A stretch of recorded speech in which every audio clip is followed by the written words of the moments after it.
அன்பான மக்கள் அனைவருக்கும் வணக்கம்ங்க. இது குபேரமலரின் மாடித்தோட்ட பதிவு. இன்றைக்கி வந்து நம்ம மாடித்தோட்ட பதிவில் என்ன பார்க்க போகிறோம் அப்படின்னா, கோடை காலத்தில் செடிகள் பாதுகாப்பை பற்றி பேசிகிட்டு இருந்தோம் இல்லைங்களா.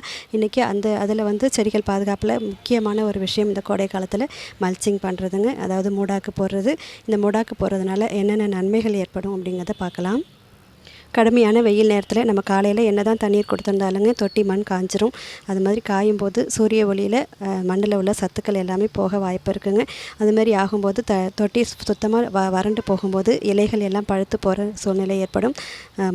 தொட்டியில் உள்ள அந்த செடிக்குள்ள உள்ள சத்துக்களும் குறைய வாய்ப்பு இருக்குங்க.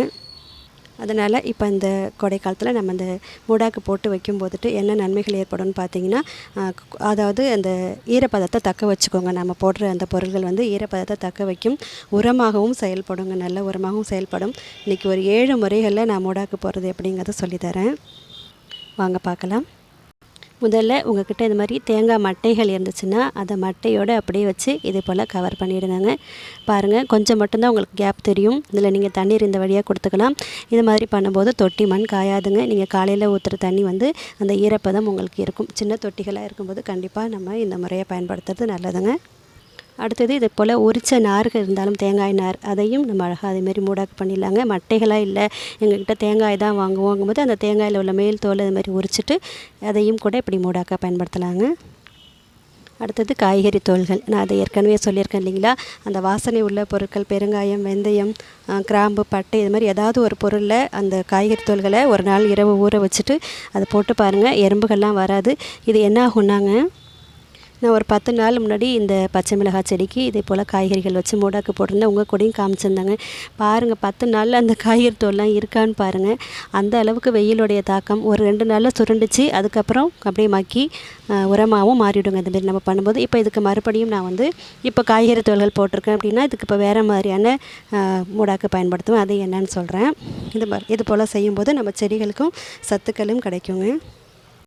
அடுத்த முறை தினமும் நம்ம தட்டு நிறைய நாங்கள் பூக்கள் பறிக்கும்போது எனக்கு அந்த பூக்கள் இருக்குது, காய்ந்த பூக்கள், அந்த பூக்களை கொஞ்சம் காய வச்சு அதையும் கூட நான் அப்படியே இதை சுற்றி போட்டுருவேன். இதுவும் ஒரு உரமாகவும் செயல்படுங்க. நம்ம தொட்டி மண் காயாமையும் பார்த்துக்கும். அதுக்கு அடுத்த மெத்தடுங்க, நம்ம தினமும் நம்ம கார்டன் கூட்டுறோம் இல்லைங்களாங்க. தோட்டத்தை கூட்டும்போது நமக்கு கிடைக்கிற இலைகள், பழுத்த இலைகள் இதெல்லாம் வச்சுட்டு கூட நம்ம அதையும் அப்படியே எடுத்து வச்சு நம்ம மூடாக்கு போடலாம். இதுவும் வந்து நல்ல உரமாகவும் செயல்படும், தொட்டி மண்ணை காயாமையும் பார்த்துக்கோங்க. அடுத்த முறை அப்படின்னு பார்த்தீங்கன்னா, எல்லாமே சின்ன தொட்டிகளாக இருக்கிறதுனால இது போல் செய்யும்போது தாங்க தொட்டி மண் காயாது. இது வந்து உளுந்து சக்கை. நான் வந்து இட்லிக்கு மாவு அரைக்கிறதுக்கு கருப்பு உளுந்து பயன்படுத்தும் இல்லைங்களா. அந்த கருப்பு உளுந்து தோல் என்ன பண்ணியிருக்கேன், அதையும் எடுத்துகிட்டு வந்து இதுமாரி சுற்றி பரப்பி வச்சுருக்கேன். இதுவும் வந்து தொட்டி மண் காயாமல் பார்த்துக்கும். இது கொஞ்சம் நாளில் இது காஞ்சி சருகாகி அது நல்ல உரமாகவும் மாறிவிடுங்க. உளுந்து சக்கையெல்லாம் எப்படிப்பட்ட உரம்னு உங்களுக்கே தெரியும். இது போல் செய்யலாங்க. அடுத்த முறை பார்த்தீங்கன்னா, நீங்கள் ஒரு தொட்டி இப்படி இருக்குன்னா அதில் வந்து நீங்கள் ஊடு பயிராக இது போல் கீரைகள், டேபிள் ரோசஸ் இதெல்லாம் வைக்கும்போதுட்டு இந்த கீரைகள்லாம் என்ன ஆகும் அப்படின்னா சுற்றி அப்படியே பரவி இந்த தொட்டி மண்ணையே மறைச்சிருங்க.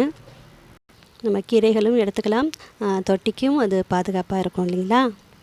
நீங்கள் பழத்தோல்கள் கூட வச்சு போடலாங்க. எல்லாமே நான் சொல்கிற மாதிரி எதுக்கெல்லாம் எறும்பு வரும், பூச்சி வரும்னு நினைக்கிறீங்களோ அதை கொஞ்சம் ஒரு நாள் வந்து இந்த மாதிரி வாசனை உள்ள பொருட்களை ஊற வச்சுட்டு போடுங்க. நான் வந்து மோஸ்ட்லி அந்த சைடில் உள்ளதெல்லாம் ஷேர் நெட் இருக்குங்க. இந்த ஷேர் நெட் இல்லாத இடத்துக்கு தான் நான் மூடாக்கு போட்டுக்கிட்டே இருக்கேன். ஏன்னா என்கிட்ட எல்லாமே சின்ன சின்ன தொட்டிகள் இருக்குது இல்லைங்களா. அதனால் அதுக்கெல்லாம் நான் வந்து மூடாக்கு என்கிட்ட இருக்கிற பொருட்களை வச்சு நான் போட்டுட்ருக்கேன். நம்ம இந்த மாதிரிலாம் பராமரிப்பு கொடுக்கும்போது தான் இங்கே பாருங்கள், கொத்து கொத்தாக மொட்டைகள் வைக்கிது பாருங்கள். வெயில் காலத்துலேயும் இந்த உள்ள வெயில்லையும் சின்ன தொட்டிகளுக்கும் எந்த பாதிப்பும் இல்லாமல் இருக்குது பாருங்கள். ஓகேங்க, இந்த மல்ச்சிங் பற்றி நான் சொன்ன இந்த வழிமுறைகள் உங்களுக்கும் பிடிச்சது அப்படின்னா நீங்களும் இதை ட்ரை பண்ணுங்கள். ட்ரை பண்ணி பார்த்துட்டு செடிகளை ஆரோக்கியமாக வச்சு வளங்க. நம்ம சேனலை எனக்கு சப்ஸ்கிரைப் பண்ணி எனக்கு சப்போர்ட் பண்ணுங்கள். கார்டனிங் சம்மந்தமான வீடியோஸ் அந்தந்த பருவ காலத்துக்கு என்ன செய்யணுங்கிறத நான் தொடர்ந்து உங்களுக்கு கொடுத்துட்ருக்கேன். நன்றி, வணக்கம்ங்க. சப்போர்ட் பண்ணுங்கள்.